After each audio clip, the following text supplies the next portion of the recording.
Mga kasayan, meron lang tayong gagawa ng diagram. Basahin mo kasayan para ano.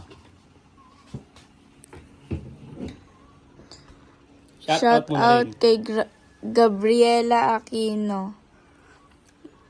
Diagram nga po paturo, compact horn din gamit ko po. Nag-comment siya sa Nipro Music at compact horn combination. Ito siya kasayan, ito yung ginawa nating ano. Yung ating hindi lang taga-edit, taga-gawa pa ng diagram. Ayan siya kasayan ha. Ayan. Meron po kasing ano, merong magaling sa diagram at merong magaling sa ano, sa live.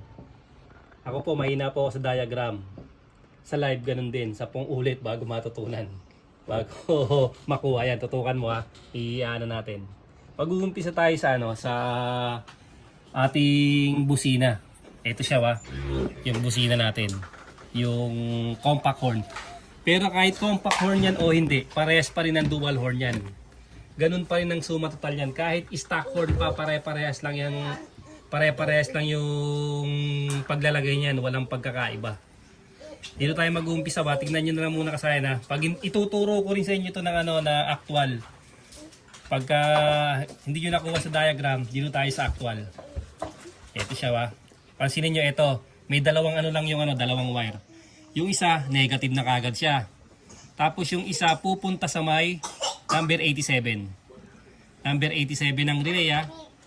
Di okay na, naka-wiring na kagad. Isang negative, saka isang 87 ng relay. Ibig sabihin, naka-wiring na yung ating compact horn. Tapos susunod naman tayo dito sa may relay. Itong relay naman natin, automatic yung number 30, kailangan natin ng fuse na 15 ampere dahil malakas yung ating busina. 10 or 15 ampere pwede naman siya.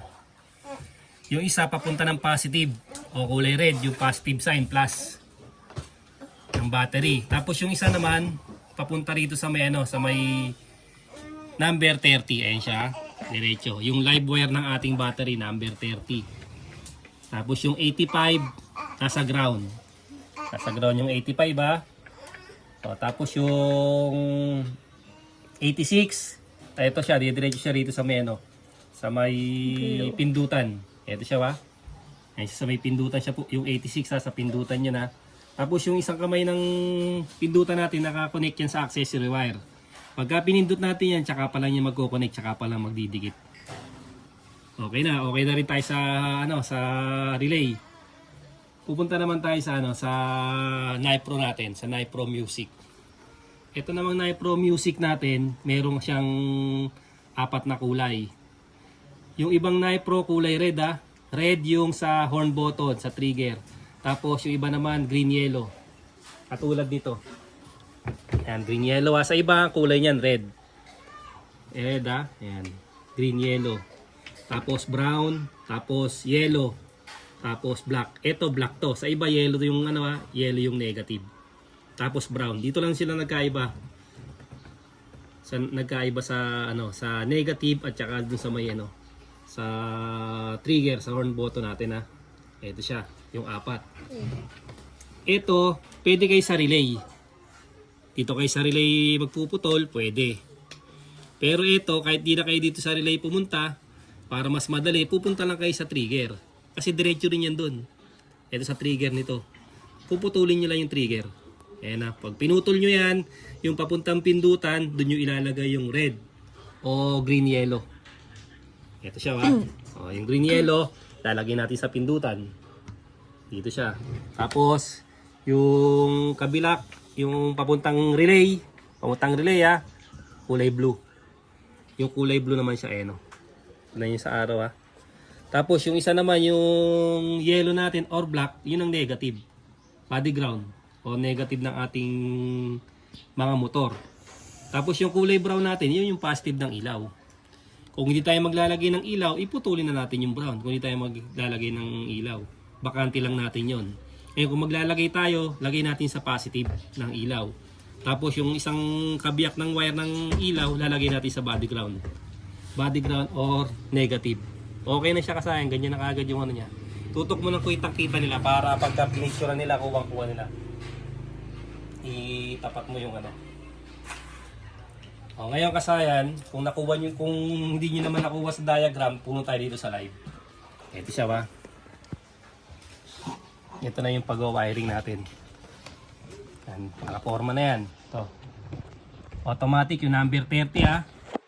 Ito, number 30, pansinin nyo ha. Diretso sa battery. Yan. Number 30 ng ating relay, diretso ng battery. May fuse to ha. Fuse na 15 ampere ha. Lagyan nyo or 10 amperes. Okay na, dito sa number 30. Pupunta naman tayo sa 87. Yung 87, automatic positive ng busina. Marami na tayong video kung paano maglagay ng mga busina. Positive ba? Ito. Itong compact horn, tutukan mo sa loob. Pakita mo sa, may negative at may positive yan ha. May negative at positive. Yung niyan. Yan, yung loob niya na, may negative at positive. Yan, yung gawin rito, ito yung positive. Ito na may negative.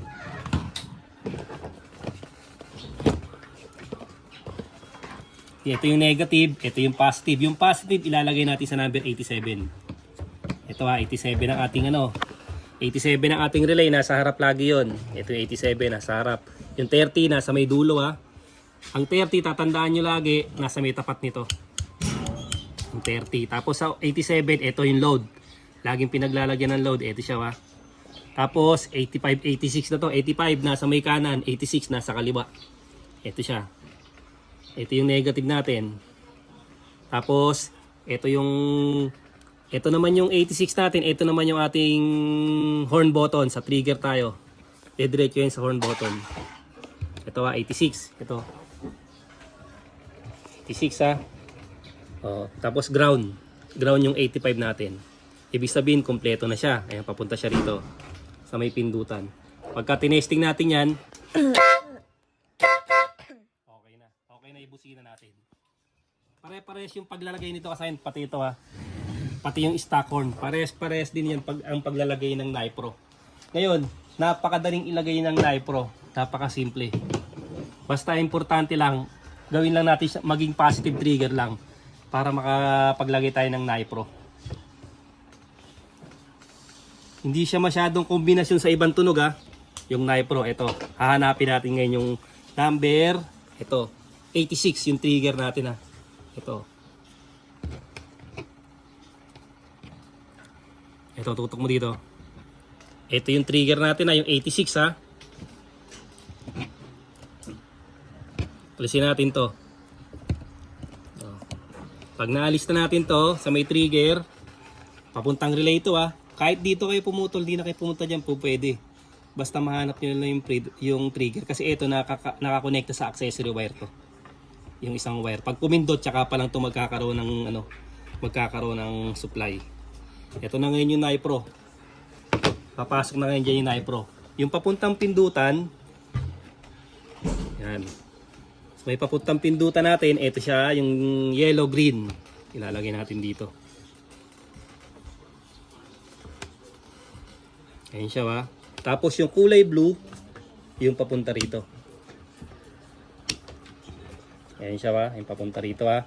Papuntang relay. O kung wala kayong relay, papuntang harness. Stock horn, kahit anong busina, air horn, pare-pares lang ang paglalagay ha. Walang maiiba. Tapos ito yung negative natin. Sa 85 na rin natin siya isasama, negative ha. Ayan. Negative ng battery or body ground. Sama lang natin siya dyan. Ayan siya ha. Tapos, etong brown, ito na yung ating ilaw. Lagay natin sa positive. Kung hindi na kayo mag-iilaw, cut nyo na to. Kung di kayo maglalagay ng ilaw. Kasi itong Nipro na to, pag may passing light ka, sasabay na rin siya. Kaya kahit hindi ka maglagay ng ilaw, sasabay naman siya. Tapos itong isa, negative. Kasi simpleng-simple yung pag-i-install. Ayan siya ha. Tapos testing na natin siya. May passing na siya. Tapos adjust. Number 1. Yung number 1 yan yung normal niya ha. Tapos yung number 2, kasi ano lang to ha. Ito yung hindi siya hindi siya rotation na. Pag naka-8 babalik nyo. Number 2. Yan, number 2 yan. Yan na siya. Oh. Number 2 niya yung rapid horn. Tapos number 3.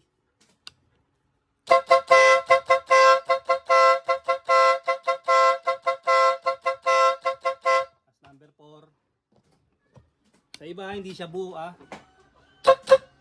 Ito, mahina siya dito.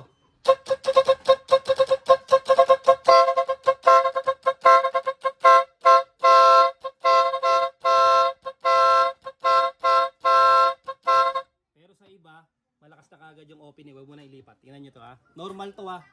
Nasa busina to, nandirito to. Nasa compact horn to. Mahina siya. Pero normal na tunog lang yan. Okay, next. Lipat. Number 5.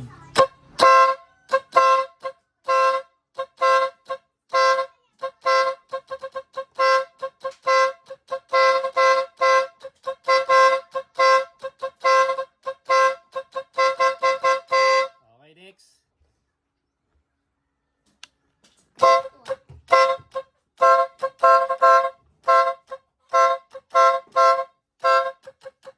Okay, next.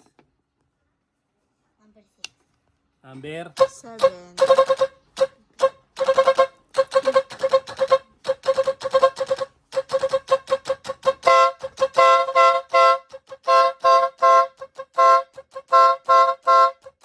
Okay, next.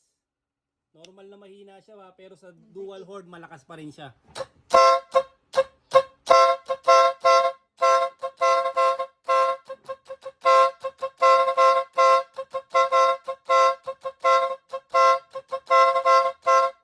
Tuwa mo, di ba? Ano siya, talagang gumagalaw siya. Ibig sabihin malakas yung impact niya.